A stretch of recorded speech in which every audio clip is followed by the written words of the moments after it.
नमस्कार, प्रणाम। कैसन बनी रहो सब। एगो बड़ा महत्वपूर्ण जानकारी आज हमारे पास आइल है, तो सोचनी को करा के शेयर कइल बड़ी जरूरी बा। एकरा के सीखे के चाही, चूंकि हम पत्रकार हैं तो पत्रकारिता युग के धर्म के पालन भी करे के बा। और पत्रकार के पत्रकारिता से सरोकार ना रही तो कोची से रही।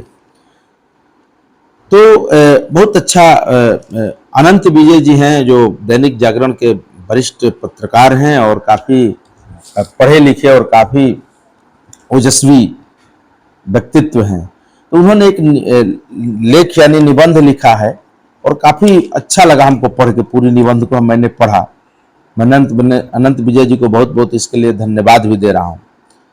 हिंदी भाषा साहित्य के तपस्वी, हिंदी भाषा साहित्य के तपस्वी, निबंधकार, आलोचक और संपादक पंडित बाल कृष्ण भट्ट की आज जन्म जयंती है। इस मौका पर उनके जीवन को चित्रण किए हैं अनंत विजय जी, तो काफी महत्वपूर्ण है हम पत्रकारों को खासकर से। और ब्रह्मभट्ट बिरादरी से जो लोग जुड़े हुए हैं, जो प्रकांड विद्वान जो ये बिरादरी है, उससे जो लोग जुड़े हैं, उनको इन पर नाज करना चाहिए। और इतिहास जिस रूप में इनको याद नहीं किया, उस रूप में इनको याद करना चाहिए आज की युवा पीढ़ी को। इससे दो फायदे होंगे। एक तो आने वाली पीढ़ी को प्रेरणा मिलेगी, और दूसरा पत्रकार धर्म में जो पत्रकार लोग हैं, उससे पत्रकार की शैली, भाषा, लेखन सब कुछ सीखने और समझने की मिलती है। और ऐसे लोगों पर कार्यक्रम होनी चाहिए। इस बार तो नहीं, लेकिन अगले बार से हम जरूर इसे शुरू करेंगे। तो ये मेरे धरोहर है, इस धरोहर को थोड़ा संभाल के ले चलें और इनके विषय में थोड़ी सी बात बता देते हैं, क्योंकि हम भी ये आलेख ही पढ़े हैं। पंडित बालकृष्ण भट्ट 3 जून 1844 को जन्मे थे और 20 जुलाई 1914 को इनका निधन हो गया था। पंडित बालकृष्ण भट्ट का जन्म जो था वो मूल रूप से इलाहाबाद, जो आज प्रयागराज के नाम से है, वहां पर इनका जन्म हुआ था। तो ये प्रयाग के कायस्थ पाठशाला कॉलेज संस्कृत के अध्यापक थे। उन्होंने 1933 में अपनी पहली हिंदी प्रदीप पत्रिका जो थी, गद्य साहित्य के धारा पर निकालने के लिए निकाला था। सामाजिक, साहित्य, राजनीतिक, नैतिक सब प्रकार से छोटे छोटे गद्य प्रबंध में अपने 30 वर्ष तक निकाले। बड़ी बात है। ये जो पत्रिका थी हिंदी प्रदीप, 30 वर्ष तक निकलता रहा। सोचिए कितना कठिन चुनौती का सामना किया होगा। और अंग्रेजों के विरुद्ध लड़ाई लड़ने में यह पत्रिका काफी सहयोग और मदद किया है।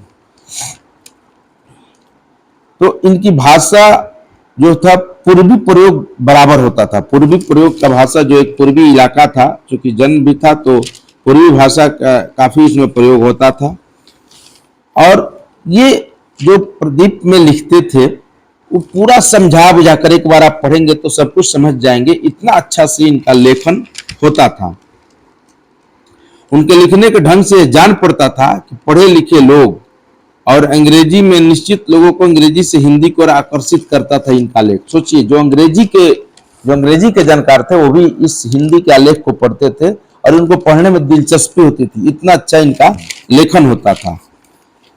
आगे अनंत विजय जी बताते हैं, इतिहास के चीजों में इन सब चीज नहीं मिलती है, लेकिन अनंत विजय जी बहुत ही बेहतरीन रूप से इसका लेखन किए हैं। हम उनके लेखन को सलाम करते हैं। पटना आते रहते हैं, पटना आएंगे तो इस बार मुलाकात भी होगी।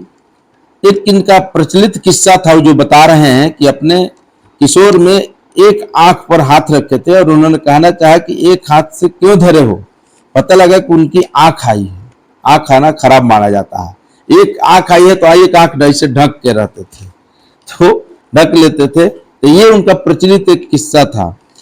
भट्ट जी ने कहा था कि आंख बड़ी बला है, मतलब आंख आना बड़ी बला है, इसका आना जाना उठना बैठना सब बुरा है। ये इनका फेमस और प्रचलित कहावत था।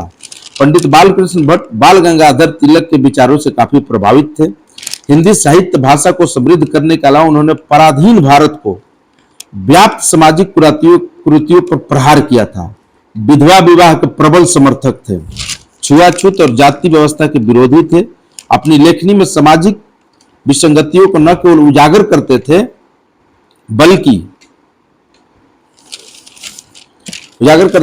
उनका निदान भी सुझाते थे। उपाय भी बताते थे, केवल समस्या नहीं उठाते थे। भट्ट जी प्रदीप के संपादन के समय से निकाल रहे घर के बाहर बालिकाओं को पढ़ाया करते थे। प्रदीप पत्रिका थी उसका भी संपादन करते थे और घर के बाहर जो बच्चियां आती थी उनको पढ़ाते थे। उनका मानना था कि राष्ट्र सबल तभी होगा जब स्त्रियों को शिक्षित होना बहुत आवश्यक है। महिला पढ़ेगी तभी राष्ट्र मजबूत होगा। आज प्रयागराज में गौरी महाविद्यालय है, उनकी स्थापना के तार भट्ट जी से जुड़े हुए हैं। बालिका शिक्षा के प्रयासों से ये बताए जाते हैं कि इस विश्वविद्यालय की स्थापना की गई थी। मनीषी पत्रकार और साहित्यकार बालकृष्ण भट्ट के बारे में नई पीढ़ी को जानने और राष्ट्रीय स्तर पर उनका पहचान होना चाहिए। ये अफसोस है कि भट्ट जी को इतिहास के पन्नों में संजो कर नहीं रखा गया जितनी जरूरत थी। तो ये अनंत विजय जी की लेख है और बहुत ही मार्मिक और बहुत ही सुंदर आलेख है। इसको हम सबको पढ़ना चाहिए। सरस्वती पत्रिका के संपादक रहे,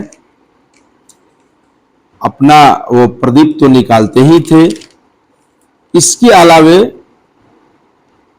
घर का स्थिति अच्छा नहीं था, गरीबी में पले बड़े थे, इसके बावजूद भी वो सब कुछ आगे किए। उनके घर जब गए अनंत विजय जी तो बताते हैं कि भट्ट जी के परिवार ने सत्कार किया। बहुत साधारण परिवार है। हम लोग काठ की छोटी सी चौकी भी देखी जिस पर बैठ के प्रदीप का संपादन किया करते थे पंडित बालकृष्ण भट्ट जी। चौकी पर बैठ के संपादन किया, पर छोटे कक्ष में कई तस्वीरें लगी थी जो उल्लेख करते हैं कि उनके सदन में मदन मोहन मालवीय भी रहा करते थे। मतलब उस घर के कमरे में मदन मोहन मालवीय की भी तस्वीर थी। उस नाम से ही उस मोहल्ले का नाम मालवीय नगर पड़ा था। इस इलाके में पहले अनुसुईया कहा जाता था। पहले अनुसुईया उसका नाम था, बाद में मालवीय नगर हो गया। भट्ट जी के बारे में बताते हैं कि उन्होंने विस्तार से आलोचनात्मक लेख लिखे हैं।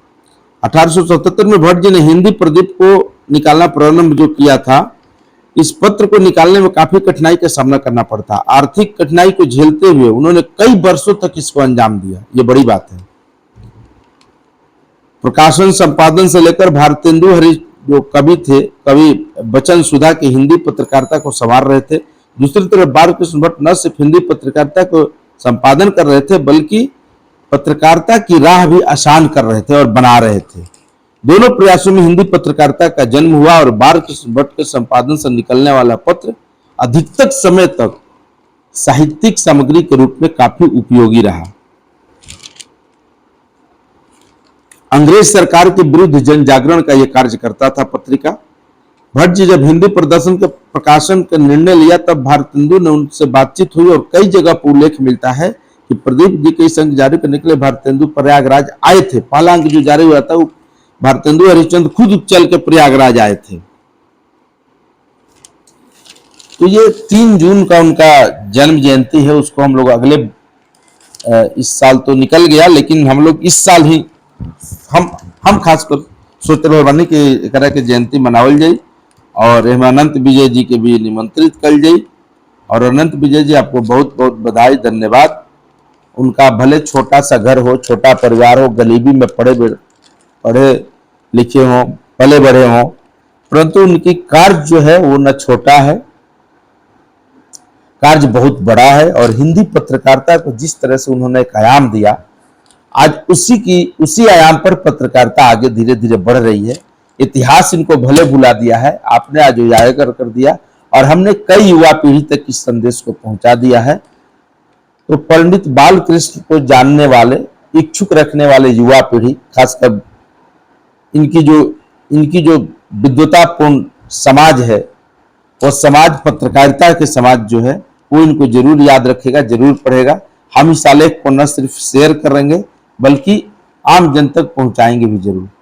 तो धन्यवाद अनंत विजय जी। आपसे पहले भी मिलना कई बार तारामंडल के कार्यक्रमों में हुआ है।